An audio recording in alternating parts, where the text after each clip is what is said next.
Hello everyone, আসসালামু আলাইকুম। কেমন আছেন সবাই? আই হোপ সবাই অনেক বেশি ভালো আছেন। আলহামদুলিল্লাহ, আমরাও অনেক অনেক ভালো আছি। আজ আপনাদের জন্য নতুন আরও একটি রেসিপি নিয়ে চলে এলাম। আজ শেয়ার করব চালতা দিয়ে টক ঝাল মিষ্টি আচার তৈরির সহজ রেসিপি। আশা করি রেসিপিটা আপনাদের অনেক বেশি ভালো লাগবে।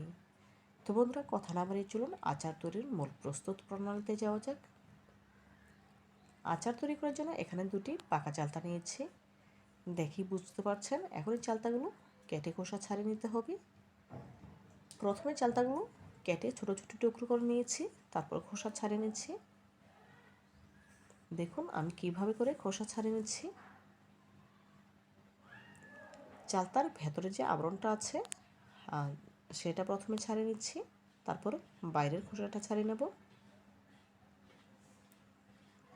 দেখুন আমি খুব সহজেই চালতার খোসা ছাড়িয়ে নিচ্ছি। এভাবে করে একই প্রসেসে সবগুলো চালতার খোসা ছাড়িয়ে নেব। সবগুলো চালতা খোসা ছাড়িয়ে সরাসরি পানিতে নিয়েছি, যাতে করে চালতার গায়ে লেগে থাকা এক্সট্রা কষটা পানিতে চলে যায়। খুব ভালোভাবে খোসা ছাড়িয়ে নিচ্ছি, দেখেই বুঝতে পারছেন। এখন চালতাগুলো খুব ভালোভাবে ধুয়ে নিয়েছি।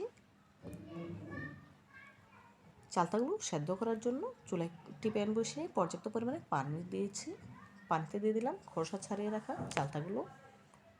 এখন ঢাকা দিয়ে জাল করে নেব 3 থেকে 4 মিনিট। এই 3-4 মিনিটে চালতাগুলো কিন্তু সেদ্ধ হবে না, শুধু ভাপ দিয়ে নিচ্ছি, যাতে করে চালতার গায়ে লেগে থাকা কষ্ট চলে যায়। 4 মিনিট পর ফিরে এলাম। দেখুন এই পর্যায়ে চালতাগুলো ভাপে না হয়ে গিয়েছে। চালতাগুলো কিন্তু একটু সেদ্ধ হয়নি, শুধু ভাপ দিয়েছি যাতে করে কষ্ট চলে যায় সেজন্য। এখন চুলা থেকে নামিয়ে পানি ঝরিয়ে নিতে হবে। দেখুন চালতাগুলো পানি ঝরিয়ে নিয়েছি। এখন রান্নার জন্য সরাসরি চুলায় চলে যাব। চুলায় একটি প্যান বসিয়ে নিয়েছি, দিয়ে দিলাম 1 লিটার পানি। অপেক্ষা করব পানিতে বলক আসা পর্যন্ত। এই পর্যায়ে পানিতে বলক চলে এসেছে। আগে থেকে ভাপিয়ে রাখা চালতাগুলো দিয়ে দিলাম। দেব 1 চা চামচ লবণ, মেজারমেন্ট কাপের 1 কাপ চিনি,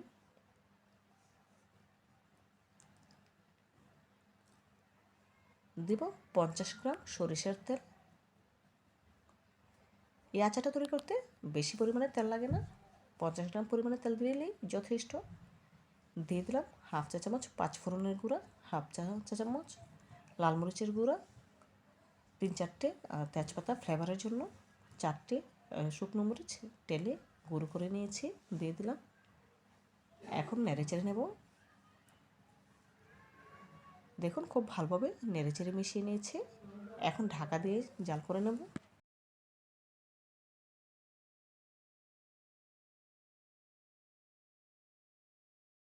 গ্যাসের ফ্লেম মিডিয়াম হিটে রেখে ঢাকা দিয়ে জাল করে নেব।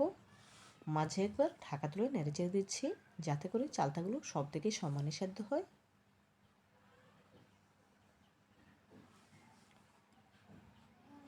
খুব ভালোভাবে নেড়েচেড়ে নিয়ে আবারও ঢাকা দিয়ে দেবো।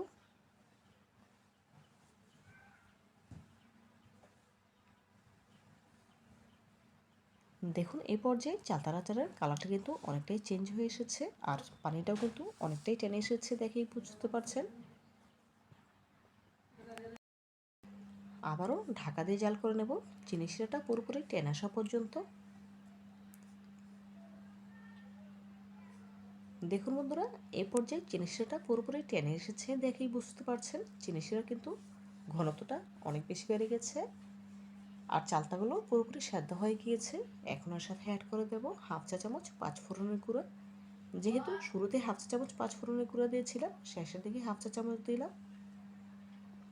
শেষের দিকে পাঁচফোড়নের গুঁড়ো দিলে অনেক সুন্দর ফ্লেভার পাবেন। নেড়ে চেড়ে নিচ্ছি। 1 মিনিটের মতো জাল করে চিনি শিরাটা পুরোপুরি টেনে নিতে হবে।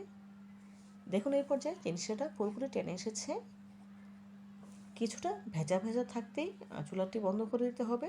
আচারটা যখন পুরোপুরি ঠান্ডা হবে তখন কিন্তু আচারের গায়ে গায়ে লেগে আসবে। আর লবণটাও অবশ্যই চেক করে নিতে হবে। দেখুন ঠান্ডা হবার পর চালতার আচারটাকে একটি সার্ভিং প্লেটে সার্ভ করে নিয়েছি। মাশাআল্লাহ, চালতার আচারের ফাইনাল লুক দেখুন, দেখতে কতটা সুন্দর এবং লোভনীয় লাগছে। দেখতে যতটা সুন্দর হয়েছে, খেতে তার থেকেও অনেক বেশি মজাদার। আপনারা একবার হলেও চালতার এই সিজনে আমার রেসিপিটি ফলো করে আচার তৈরি করে দেখতে পারেন, ইনশাআল্লাহ অনেক বেশি ভালো লাগবে। তো বন্ধুরা, আজকের মতো বিদায় নিচ্ছি। ভালো থাকবেন সবাই। আল্লাহ হাফেজ।